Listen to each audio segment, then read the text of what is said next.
We next have Dr. Melissa Kraft, who is an oncology clinical nurse specialist, who is an associate dean of clinical affairs here at the university. Dr. Kraft has a busy research program which focuses on storytelling to help people who are dealing with critical life events, such as dealing with cancer. She has served as co-chair of the research committee for the Professional Educators and Practitioners Association for several years and serves as a faculty sponsor for Unity Clinic. I give you Dr. Kraft. Well, thank you, everybody. And I'm going to keep my comments brief because we want to all get to the panel. I brought my notes down here because these are my questions that I have for them. And I know that you all have questions as well. So what I am going to talk about to bring up the end of this is nursing, mental health, and the nursing workforce, which, as I'm a nurse, that kind of makes sense. And really what I'm going to focus on, we've talked a little bit about the impact of the pandemic on all of these groups that we've talked about. And certainly the pandemic has impacted all of us. I think that no one would argue with me that nurses definitely had a big role and continue to have a big role in taking care of our patients during the pandemic. And we are doing a lot of work looking at what has that done? What has that done to them? We look at how do nurses rebound and stay resilient, or maybe gain resilience. We also look at burnout, and this was already mentioned by my colleagues, not just in nursing, but in all of the professions that we're talking about. Burnout of healthcare providers. It's one thing to have trauma and the normal things that go through your work. It's another to go through a trauma that the entire world shares in. And, you know, that impacts everything. How do we keep nurses from leaving the profession? And sometimes, you know, back to our colleagues' discussion, but if in the world of kindness and what is right, maybe they need to be helped to leave the profession. You know, at the end of the day, it's what's best for them at the individual level. And for some folks, we need to make sure that they feel okay with saying it's not okay anymore and I need to do something else. How do we keep nurses safe? And so I'm going to include another topic that we haven't really talked about because this is escalating as well. We talked a little bit about violence this morning. We know that violence is increasing, whether that also is a victim of the pandemic, but in the workplace for nurses, it is significant. And I have an opportunity to talk to a legal profession who can help. So nurses, we know we're at the forefront and continue to be at the recent pandemic. All of our healthcare professional, our colleagues were impacted. We know that in nursing, that impact was deeply felt because of their role at the bedside. They work in environments, and this says where they may be exposed to trauma. I say they will be exposed to trauma. There is nothing, you cannot avoid trauma if you're a human being with some of the things that happen with the people that you take care of. If you're feeling, 87% of nurses report exposure to traumatic events. I would say that's, I want to talk to the 13%, back to that perception. I want to talk to the ones who said they weren't, because that's awesome. But I would bet that the majority have had some sort of trauma in their career. And as we've said, and it's just kind of a, well, of course, exposure to trauma is linked to psychological distress. We've talked a lot about that. What do we need to do? The traumatic events in nursing, and my colleagues kind of touched on this, study after study after study shows us that the biggest traumatic event for a nurse and for other healthcare professionals is the death of a patient. You know, there's something about that that just, I'm kind of glad to see that that's how we identify the thing that traumatizes us the most. We know that's going to happen when it's unexpected. And again, in a room full of my colleagues that are in the law, when it involves medical error or the perception of medical error, back to that, one of the stressors that healthcare professionals have is this desire of perfection, which we know that's not possible. But when something happens and it could have been our fault, or it seems to have been, that is definitely a big trauma that we see. The other one that I wanted to mention is not just the trauma that occurs with the patients that you take care of, the trauma that occurs, we've talked about a community, personal and professional identity trauma. Lateral violence is increasing, has been increasing. What happens in the culture of the places where we work. And I loved when we talk about the ripple effect and all of the different people that enter into your lives and the system-wide changes that can be done to affect this.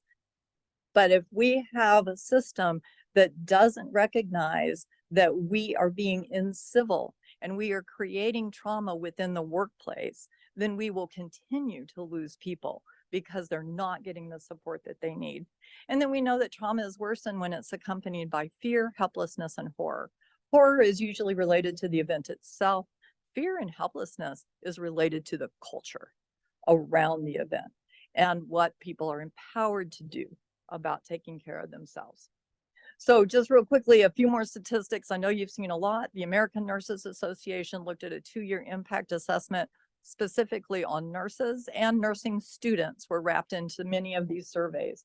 At the time of the survey, 60% of nurses said that they were reporting feeling burned out. I was actually surprised at that number, but that means, 40% said that they weren't. I really think the number was higher with that.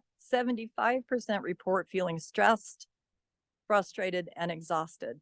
And one thing that we've talked a little bit about is those things like exercise, sleep, and that kind of thing. When you're exhausted, mentally, physically, you are not as capable of taking care of yourself and addressing trauma. So working all of those hours is not good for anybody. The other thing that I really, as an academic, as a teacher in the College of Nursing, as a researcher, and as a clinician myself, this next one worries me. The pandemic disproportionately affected younger nurses. And what we saw is that for all nurses, 30% said they are not emotionally healthy. For nurses under the age of 25, the number was 46%.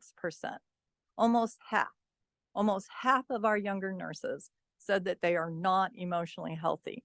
That means for me as an educator, I have to look at the students, and the report on nursing students, the depression, anxiety is very similar to what we see in others. And so we have people that are already somewhat not emotionally healthy, and then we're putting them into a workforce that is not necessarily geared to promote their health and emotional, mental, physical. And then in Oklahoma, 100,000 nurses left the profession. This was after the pandemic, and the survey found 52% considered leaving. So again, half are considering leaving the profession. Oklahoma can't do that. Oklahoma has 712 nurses per 100,000 Oklahoma residents.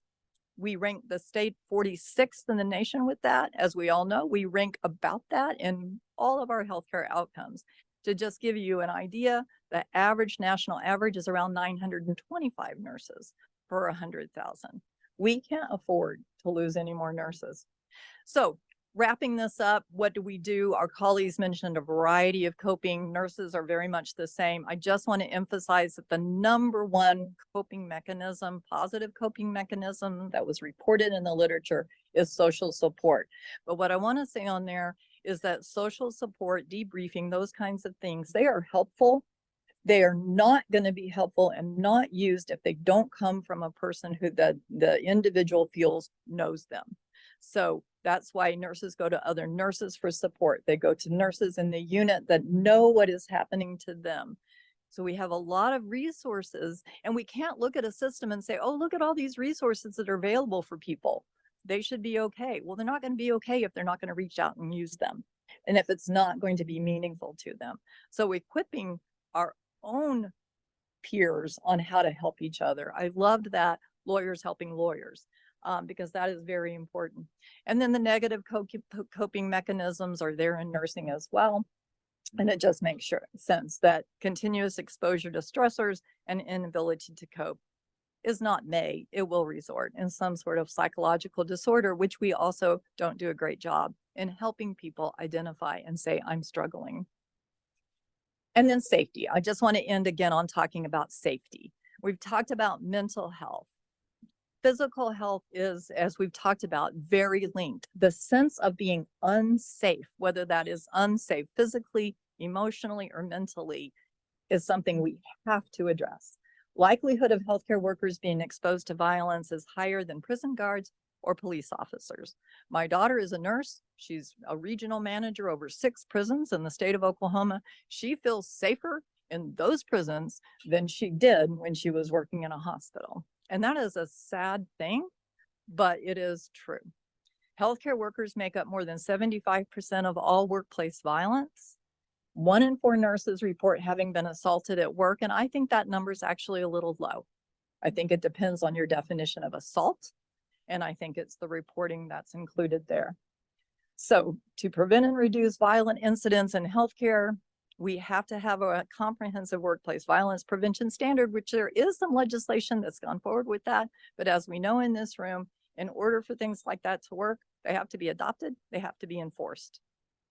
And then so finally, to wrap it up, as my colleagues have said, workforce development, maintaining our workforce, helping our people feel safe, helping our people with mental health, all of that go hand in hand.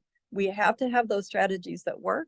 We have to employ those strategies to promote mental health, and we have to work together to do that. And the reason why we do all of that, our support networks, resources, is so that we have providers, we have the legal profession, we have people that are there to take care of us and take care of our loved ones, but most importantly, to take care of themselves. And so now I'm going to end my comments, and there was all my references, and we are going to open up for the panel and ask you to ask your questions. Thank you.